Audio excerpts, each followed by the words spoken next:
गजानन गणेश मंडळामध्ये सध्या आपण आलेला आहोत। आपण बघू शकतो की गणरायाचं हे विलोभनीय रूप अगदी मनामध्ये मनमोहून टाकत आहे।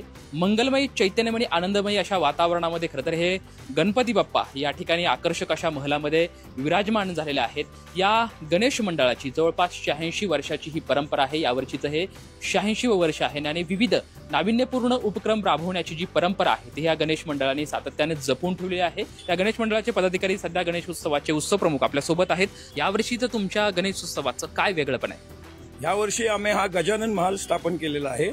मंडळाच्या कार्यकर्त्यांनीच हा स्वतः बनवलेला आहे आणि या मागचा उद्देश एकच आहे की आम्ही एक आदर्श गणेशोत्सव साजरा करतो। एके काळामध्ये पुणे शहरामध्ये सगळ्यात जास्त गुलाल उधळणारं मंडळ म्हणून आमची ओळख होती, पण गेली काही वर्षापासून आम्ही ही ओळख पुसून टाकलेली आहे। आमचं मंडळ आता गुलाल उधळत नाहीये आणि अतिशय शांततेने एकोप्याने आम्ही संयुक्त मिरवणूक काढत आहे। खरं तर यावर्षी गणेशोत्सवाच्या निमित्तानं तुम्हाला एक छोटीशी भेट खरं तर गोवर्धन कडून मिळत आहे। हे आहे गोवर्धन घी, शुद्ध गाईच्या दुधापासून बनवलेलं गोवर्धन घी।